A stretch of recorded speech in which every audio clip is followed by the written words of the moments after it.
Let me introduce you to Maria Teresa Davila, who goes by MT. She was born and raised in Puerto Rico.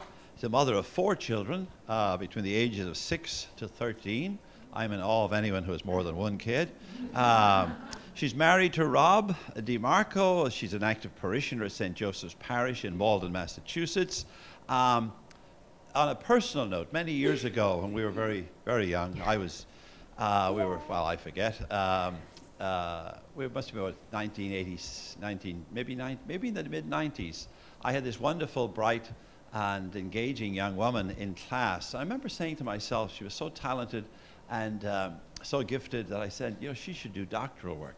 So I was delighted a few years later when MT came back and applied to our doctoral program here at Boston College in ethics, a very competitive program for admission, and indeed was admitted, went on and wrote a wonderful dissertation under the direction of Tom Massaro, and then was appointed a professor of Christian ethics at Andover Newton Theological School, our neighbor school here just down the road. So it didn't surprise me at all that she went on and became a very acclaimed young scholar in her area of expertise. She's published especially on race and immigration, and Latino theology and ethics, public theology, the ethics and use of force.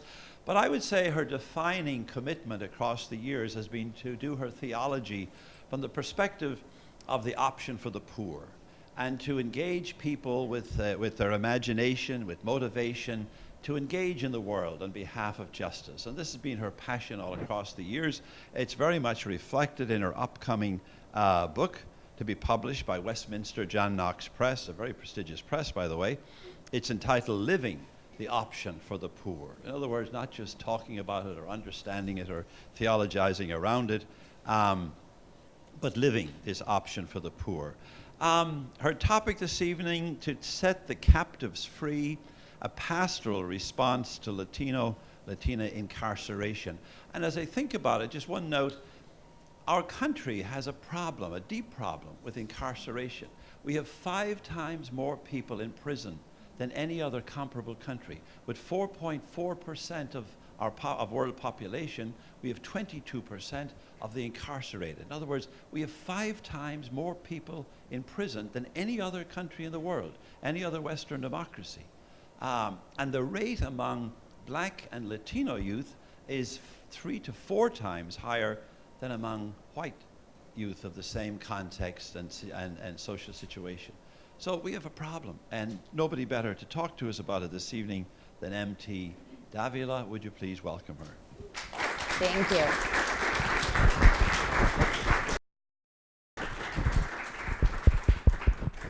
So just want to check out, can people hear me fine? Great. Thank you for welcoming me. Thank you, Tom, and for bringing me here this afternoon to address this topic. And I feel like preaching. I just coming off the high of our Wednesday service at Andover Newton, where I preached today, and because it was the last Wednesday in Black History Month, we had a Motown service. And so I preached on Aretha Franklin, Mahalia Jackson, and James Brown. So if I break out into song, you'll know where it's coming from. But what I'm hoping to lift up is, we didn't plan it this way, Tom, but we gather less than a week after Pope Francis's visit to the one community that is made up of 3 cities of El Paso, Juarez, and Las Cruces. And during this visit, Francis did not fail to highlight that understanding migrant life, and especially Hispanic migrant life today, requires that we enter the world of detention and incarceration, as Tom has mentioned. At the prison Cerezo 3, one of the prisons that he visited, Francis reminded us that in the Jubilee Year of Mercy, incarcerated life gains a significance that the church should not avoid. To quote Francis's message last week, divine mercy, this is Francis speaking, divine mercy reminds us that prisons are a symptom of the state of our society. They are a symptom often of silence, of omissions that have produced a throwaway culture. They are a symptom of a culture that has decided to give up on the wager for life, of a society that has little by little abandoned its children.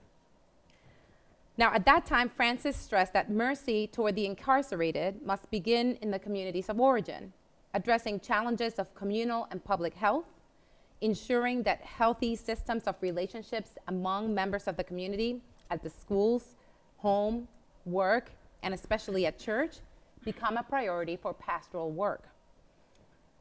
So while Tom and I didn't necessarily plan for this session to be a response to Francis's visit to Mexico and the border, it turns out that considering the impact of detention and incarceration on Latino communities and what pastoral responses could look like is most definitely a task that ought to follow Francis's powerful visit to the United States in September and Mexico last week. And I see those two visits as a sort of one event that frames our relationship across the border.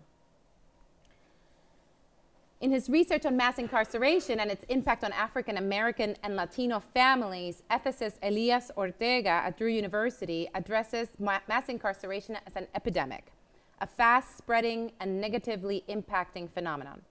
He mentions that in the last 30 years, 1 out of every 2 Latino or African American families has had a relative jailed or in prison. Let me say that again. In the last 30 years, 1 out of every 2 Latino or African American families has had a relative incarcerated or gone through the criminal justice system. These statistics are all the more tragic depending on the geographic region one considers. In cities like Los Angeles or Washington, D.C., for example, the incarceration rate rises such that 95% of Latino and African American families report having experience with the criminal justice system. These statistics are just as stark demographically if we take into consideration age brackets and look particularly at youth, which Tom highlighted, those between ages 16 and 25, and the undocumented. The impact of these statistics on Latino communities cannot be overstated. Some now label it as the new civil death. The pernicious effects are set to trigger a process of intergenerational educational detainment, which increases risk of homelessness, inadequate health care, and disenfranchisement among the children of the incarcerated. So one of the things that I'll be touching on is that the effects of detention incarceration in Latino communities is not just to the immediate family of the person who suffers or who is imprisoned or detained, but the entire community suffers in a way that other communities don't necessarily bear such burdens. However, depending on statistics, we must acknowledge that this conversation is about real individuals and families deeply affected by the prison industrial complex and private detention facilities. So let me highlight 2 stories as a way of introduction that might lift up some of the concerns that we should be thinking about. First, while the entire nation was discussing the urgent water crisis in Flint, Michigan during the last few months, it was not until late January that many in the Latino communities there learned that there was a problem with the water coming out of their faucets, with which they mixed their baby's formula, drank their coffee, or cooked their food. In an NPR report dated January 28th, so just a few weeks ago, we find out that even Catholic churches who were quick to supply drinking water to their parishioners during the crisis, distributing water, had missed the fact that most notices about the danger of lead in the water had not been translated into Spanish until the week prior to that, so until January 21st. Tragic as that is, what is important to our conversation this afternoon is that those who were aware of the danger within the Latino communities did not go out to supermarkets to buy bottled water or to distribution centers to get free water that was being given away. Because at the same time that these communities were suffering this crisis, the government ramped up its effort to detain Central Americans, specifically Central American illegal immigrants or undocumented migrants. And this was a dragnet that sort of gathered a lot of people without necessarily being, regardless of their citizenship status. So for this reason, a lot of people who knew about the water crisis feared going out into the open and into collection centers, distribution centers, and supermarkets because they had heard that that was some of the places where these dragnets were going to occur. During such a public health catastrophe, Latino communities were ignored by the service sector, invisible to the news media, and isolated by the fear of detention and deportation. The second is a very recent story of Reynold Garcia, and you may have heard about his particular story because there have been at least one that I saw email efforts to gather signatures asking for signatures for supporting the release of Reynold and his family. A few days ago, ICE agents lured Reynold out of the Pentecostal church where he was at an early morning prayer service planned to comfort the community after ICE agents had entered Reynold's home while he was at work and taken his wife and children and detained them. Under the guise of being police working on the case of the supposed accident of a cousin of Reynold's, he stepped out of the church doors and was waved over by ICE agents to the parking lot of a nearby McDonald's. Once he encountered them, he was detained.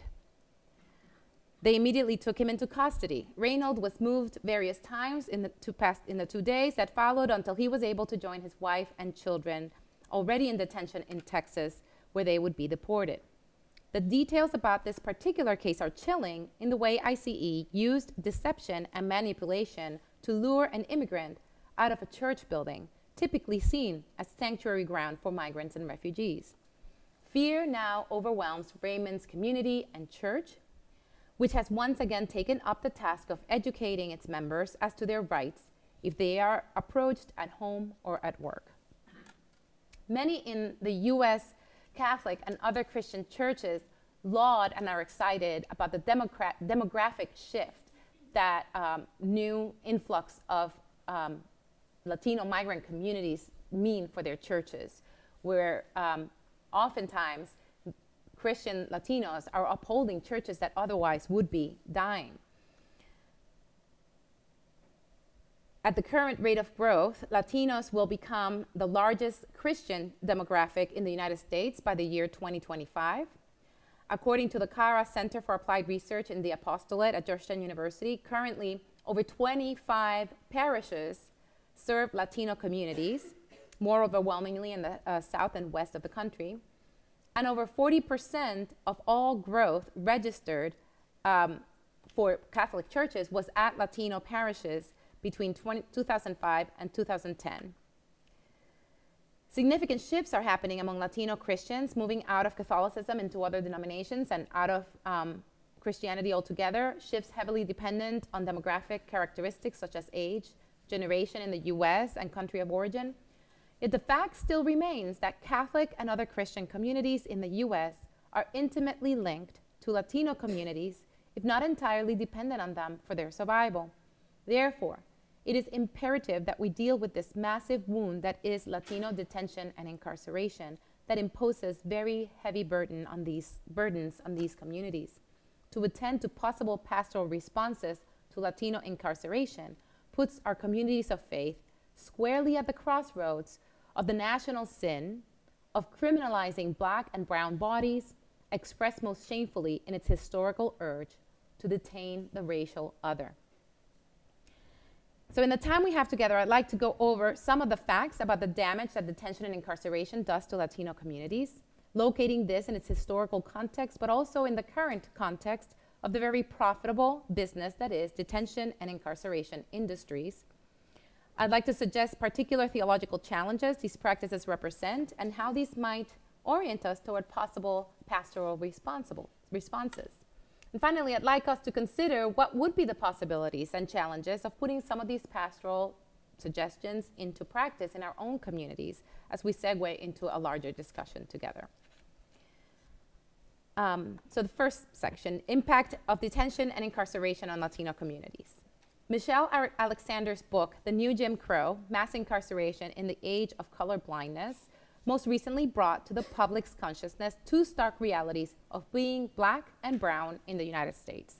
The first is the fact that black and brown bodies have historically been criminalized entities in the US, considered suspect and morally inferior even before any offense has been committed. The second reality is the rise of the prison industrial complex and the ways in which these criminalized black and brown bodies now serve as the human capital of a lucrative industry that requires more and more bodies detained, processed, and incarcerated every night. And I'll address this piece of it later on. For Latinos, Alexander's statistics and analysis of the criminalization of black and brown bodies extends beyond the legacy of slavery in the US and the vagrancy and segregation laws that followed abolition, to include the ever-present suspicion that Latinos are in this country illegally, and therefore also criminal. This phenomenon has been termed the stigma of criminal foreignness and illegality, and it has been with us for generations. Latino detention and incarceration today stands at the intersection of civil and public order through the issue of illegal immigration, the detention business, both private and public, and the country's original sin of racism within the context of a longer history of criminalizing the racial other. However, concern for the legal status of the racial and national other becomes an overwhelming priority for state and federal authorities immediately after the attacks of September 11, 2001. Suspicion of migrants as criminal and a threat to national security fuels the perception of Latinos as undeserving of their freedom, regardless of whether they are in this country legally. As criminal and immigration law scholar Teresa Miller suggests, quote, increasingly, the immigration system functions, like the criminal justice system, to socially control through confinement in secure, disciplinary facilities, the unpopular and the powerless, which in this case are undocumented people of color, close quote. Specifically, 1 out of every 6 Latino males experiences imprisonment in their lifetime. While currently, 1 out of 5 inmates in federal, state, and local prisons, jails together is Latino. So 1 out of every 6 Latino males will experience incarceration in their lifetime, and currently 1 out of every 5 inmates at all levels of detention are Latino. The perception is that there is a criminal blemish on Latino communities, so that Latinos are seen and experienced as criminal regardless of citizenship or legal status. While certainly African Americans suffer from similarly stark statistics, there is an additional burden often placed on Latinos who enter the criminal justice system. According to legal theorist David Hernandez, while persons charged with crimes are considered innocent until proven guilty, this principle does not apply to migrants, never charged with a criminal offense, but instead who stand accused of administrative offenses, landing them in the immigration courts, which are separate and outside the protections of the criminal justice system. So what he's stating is that once a person is taken and the case goes into an immigration court rather than a criminal court, all the protections that we associate with the criminal justice system are null for them, and they don't enjoy those privileges. Now, I could apologize for the fact that this discussion on Latino incarceration and detention shifts from the question of detention for matters related to citizenship and crossing borders illegally to the question of overrepresentation of Latinos in prison because of criminal offenses. But I will not. The fact is that for the Latino community, these are very fuzzy lines.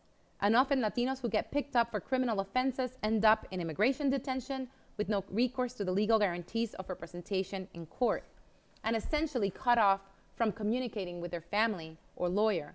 Detention, after all, is considered a procedural and not a criminal matter in the eyes of the law. Therefore, the legal safety nets of the criminal justice system do not apply. Latinos suffer from racial profiling, especially in the aftermath of 9/11. And this is particularly pernicious when efforts to curtail illegal immigration through lapsed visas, for example, target Latinos specifically, even though many of those with lapsed visas are not from the Latino community at all. An entire business industry has arisen around the detaining and holding of Latino bodies. This lucrative enterprise depends on an apparatus for immigration control that has government and non-government agents, such as business owners, private prisons, border vigilantes, and center guards, collaborating for the detention of a majority Latino population. This includes indefinite detention of certain prisoners, a minimum guarantee of beds per night. So detention centers have to hit a particular number of bodies in order to get federal payments, and that's where the number 33,000 comes from, if you've heard that, as a number of Latinos that have to be detained every night, or migrants that have to be detained every night in order for these monies to go from the government to these private detention centers. Private planes for deportation, special courts for hearings, internal transport, and other charges of the industry. If we add the amount of money exchanged between the federal government and the detention industries to the federal money that goes to finance state-level anti-immigration efforts, and that go to border patrol and the building of various walls along the border, the industry for incarcerating majority Latino populations becomes one of the most lucrative businesses around.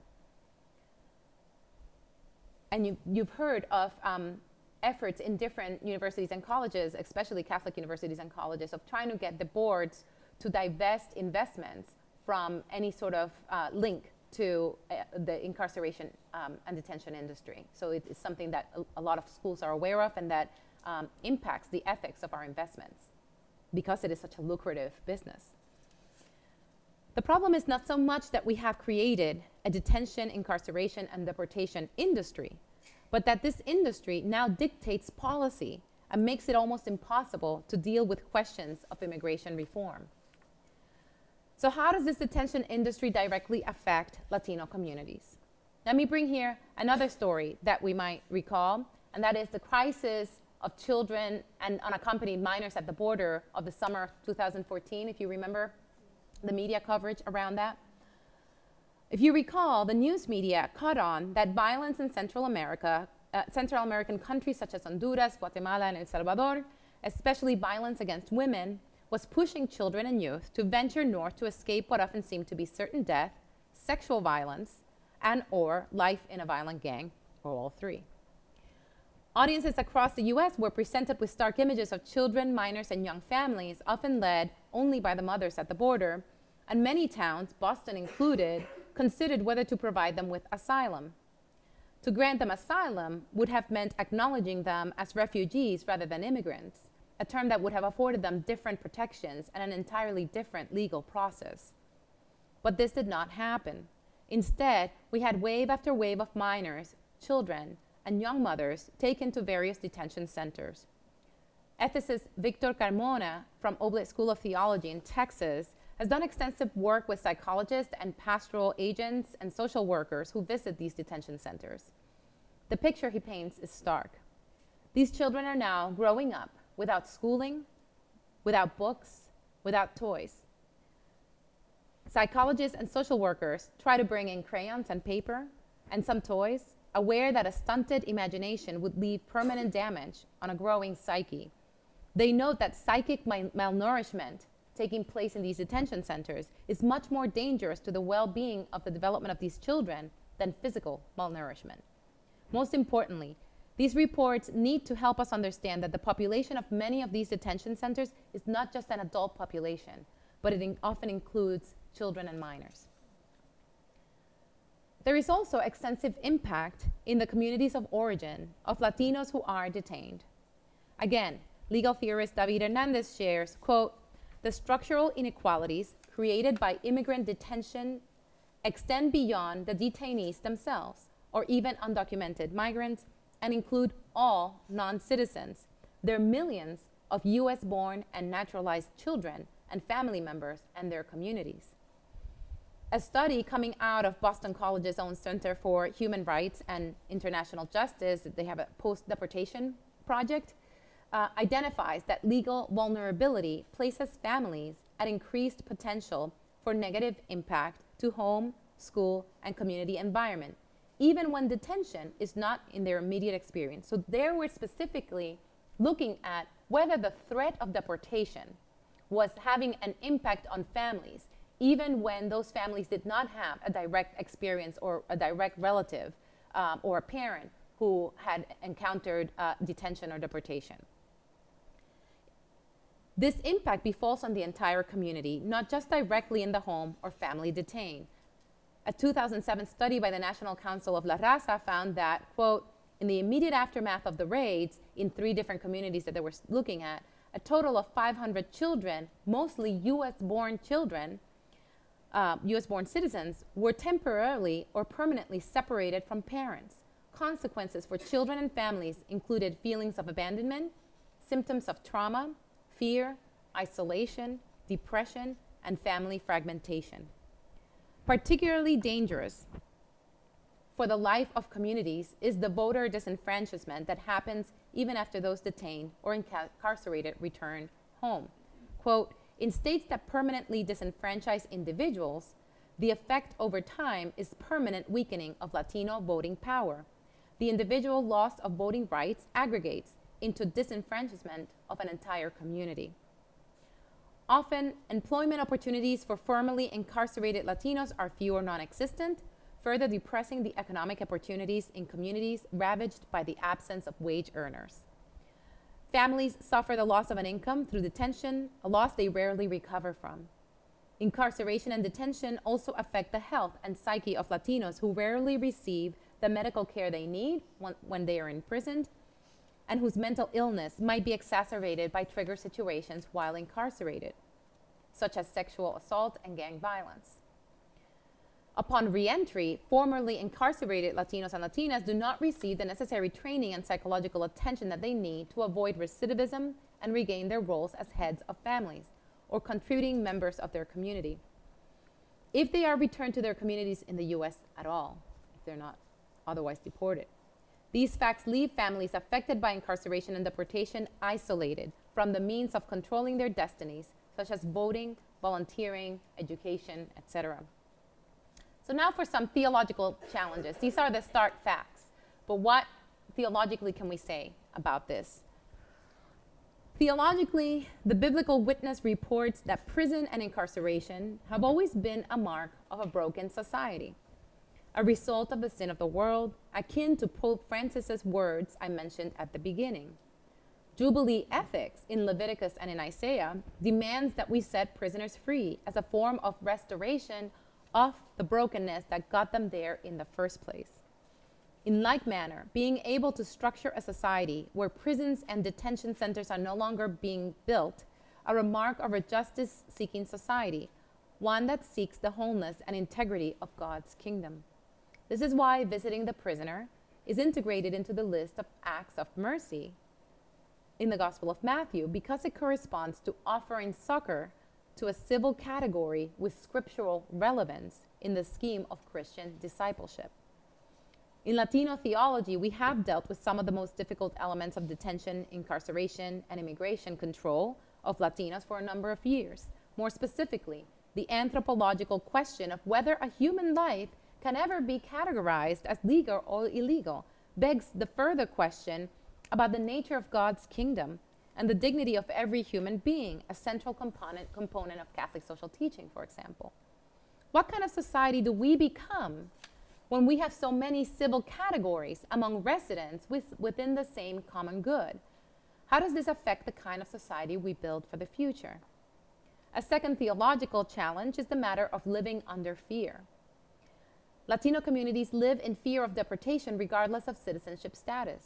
A new report from Univision and their investigative reporting team highlights that Deportation Inc., the fear industry, which is the name of the report, Deportation Inc., the fear industry, turns discussion of deportation and the border in some news media outlets into the contemporary Roman circus, where humans considered excess or simply of little or no significance to the dominant power are sacrificed in a survival game for the entertainment of the powerful.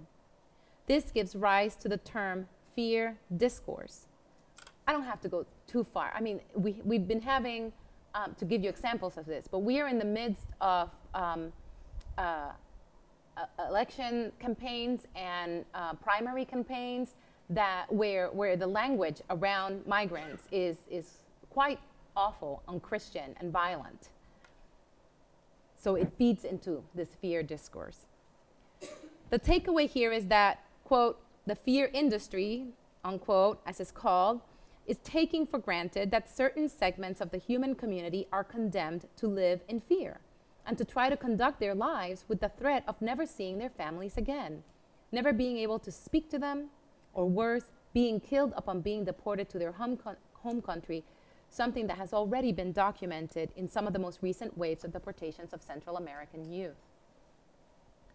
This fear becomes an ethical challenge because it is not visible nor perceptible by the rest of society, isolating the Latino community ever more. Recall here the two tales with which I began my presentation. The fear industry also makes literally millions of dollars off of the threat of deportation, literally making money from the captivity of already vulnerable populations.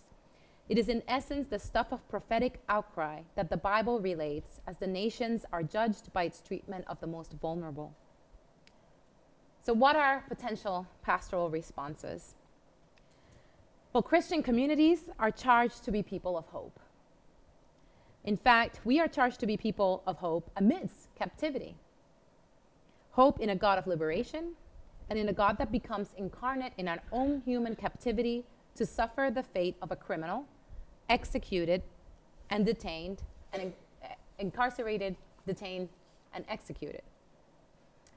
In his volume, Christ Outside the Gates, missiologist Orlando Costas proclaims that mission in the modern era must bring Christians outside the gates of the sanctuary, to the places on the margins where the most vulnerable and poor members of our community are thirsting for a word of hope. Costas holds out little hope for the church that happens within the sanctuary walls and proposes that if we want to be disciples, we must move to the margins. With this pastoral insight in mind, one that should echo many of Francis's words in the past 3 years, he's also suggested that church happens outside the walls. Let's catalog some potential responses. So, first, making detention and deportation a family issue. So family values is something that we talk about politically so much, and that it's part of the political rhetoric of our nation. And yet, detention and incarceration, which affects our families and our communities so deeply, is not included as something that needs to be part of that discussion.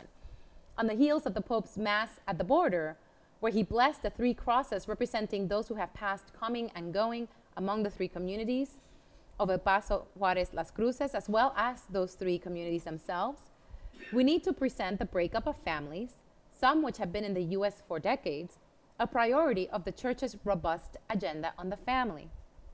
And I should mention that when I researched the pre-synod survey that a number of dioceses were asked to fill out before the Synod on the Family, before the first session, those responding from Latin America presented immigration and crossing borders, as well as the violence in Central America, as pressing family issues. So while we're discussing sexuality and marriage and whether divorce and remarriage should have communion, they're talking about the pressures of the separation of families through migrations and detention. Thousands of U.S. citizen children, so U.S.-born children, lose parents to detention, often breaking up family structures. And the Boston College study on the effects of deportation and the fear of deportation on families, even when they remain intact, should come to light. They state, quote, the present findings suggest that practitioners and service providers working with children in immigrant families would benefit from exploring how parents' legal status and history of detention and deportation affect the emotional and financial well-being of individual members and the family unit as a whole. Number 2, advocacy for unaccompanied minors. So I related to you the status of minors who have been caught in detention and especially concern for their psychological well-being. But to be trained as an advocate is actually not as hard as it looks, and there are some dioceses and some groups in Texas and in other states that have taken on the job of training lay people, and by lay people I don't mean just non-clergy, I mean non-lawyers, in the task of advocacy, because you don't need a legal degree to be trained as an advocate and be able to enter detention centers and advocate for the children as they go through the process, their legal process. You can also, as a pastoral response, advocate for the conditions of detention themselves, for fair and quick turnaround of cases. Presence here is important. We are Christians are an incarnational people. We must become present in the suffering of the other. Some churches in the congregational tradition, so Ann Arbor Newton is in the congregational tradition, United Church of Christ and American Baptist USA, and a lot of their churches are struggling with these sanctuaries and these buildings that, in order to redo the roof, they have to spend $55,000 or to $100,000. And before they make that expense, a number of them are considering, Orlando Costas' question, do we still need to meet in this sanctuary to be church? And some of them are opting for having at least once a month their Sunday service outside the gates of a detention center or prison as an act of presence. So where do we become present as pastoral actors in this journey with detained and incarcerated people? Sanctuary churches. So this second round, if you remember the sanctuary movement in the 1980s, this second wave of sanctuary churches is much smaller, and as we can see, quite under threat from ICE impact.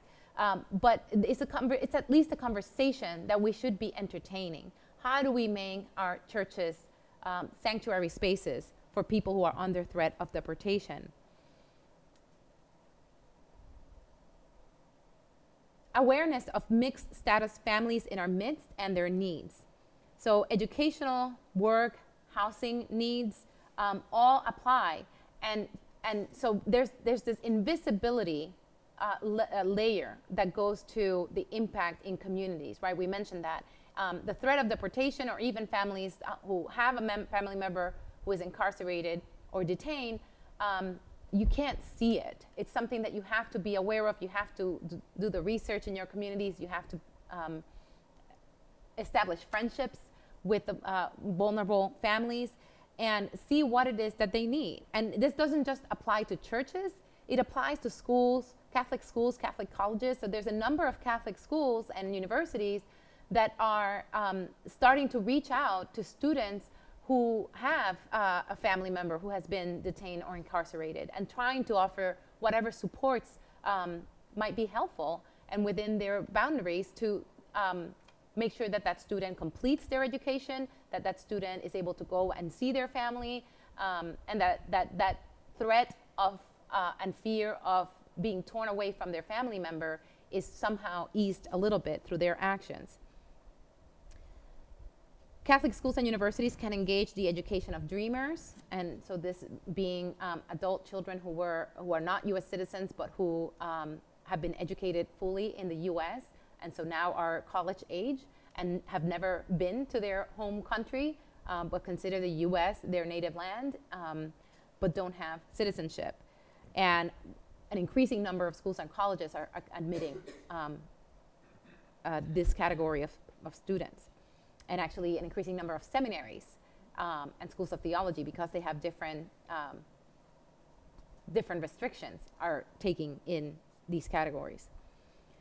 Supplemental family income due to loss from severe penalties and fines. So that's another, I didn't go into that, but often, and we know this from the research in Black communities that get impacted by the criminal justice system and incarceration, that the set of fines to even get out of detention, and what you have to pay on a daily basis to use the phone on a daily basis to access certain services often increases the time away from the family. And it's a huge financial burden on those families. And also to join in efforts for Ban the Box. And we are familiar with this, right? So it's efforts to ban the box that says, have you ever been, arrested and convicted of a crime, et cetera, that often reduces the chances for work and a living wage for a lot of people upon reentry. Establishing reentry programs. The Greater Boston Interfaith Organization in addition to having an effort for banning the box, also has a reentry program that they're designing. And some of our students at Andover Newton are working on this program. But basically, it's saying, what do people need upon reentry into their communities that would make them better agents, better participants of their community, to regain some sort of income, to have some housing, to manage all the different networks that make everyday life, and that having been in prison does not permit them to do. And also to navigate the types of psychological and social services that they might be needing as someone who was detained or incarcerated. So because it's a Greater Boston Interfaith Organization, a lot of churches are participating of these programs. Learn and even participate in the prison abolition movement. We can talk about that in the discussion time a little bit. Advocacy against plea bargaining is something that legal theorists are suggesting, because a lot of detentions are, a lot of arrests and cases are being resolved through a plea bargain. People are giving up their right to a jury, and they feel that through declining a plea bargain and going through a jury might actually reduce the number of people in jails themselves. So it's a different kinds of legal theories out there of what can be done to reduce the number of imprisoned people. And then not lose the connection between Black Lives Matter movement, prison reform, prison abolition, and the problem of detention and incarceration for Latino communities. These are all related. And I think we need to be able to look at a broader picture of how these issues are impacting our communities, rather than sort of delineate, the right kind of detain, or the right advocacy that we're going to do. But these are all within a spectrum of movements and awareness campaigns that require our attention.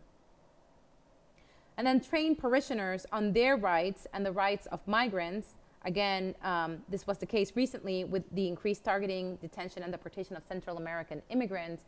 Different Latino and Hispanic media launched campaigns to inform people of their rights if someone came to their door, if someone came to their place of work, what they could and couldn't say, and whatnot. So being able to train parishioners in these materials. So I know it's an anticlimactic way to end, but what I was hoping we could do, and I said a lot, and there's so much more that we can consider. But what I was hoping is, if you can think of this list of pastoral possibilities that, again, are not just for communities of faith and that are churches, but also communities that are within colleges and universities. And consider the question, what of these are possibilities in the communities where you move in? What would be challenges to putting them in place? And what would be some real possibilities for action?